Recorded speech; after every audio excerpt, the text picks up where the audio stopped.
There's no doubt in my mind that the greatest challenge from our perspective is how do we manage and reduce complexity of the IT infrastructure.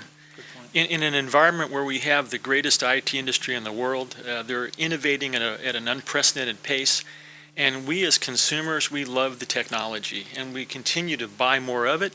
We're doing things now that make us more productive, and all of that adds to the complexity. Sure. It's operating systems, it's middleware, it's applications. You can look at the smartphones and the tablets. How do we get our arms around that complexity? Because that's where the adversary lives, in the cracks of the complexity. Yeah. They can find things that Weakest link. the weakest link. And so it's going to be a challenge because it means that we have to be able to reduce and manage that complexity, sometimes doing with less, and understanding that when we go with a little bit less, we can do it in a more secure manner. Right. This is going to be a balancing act, and that's something that's very hard for a lot of CEOs and Sure.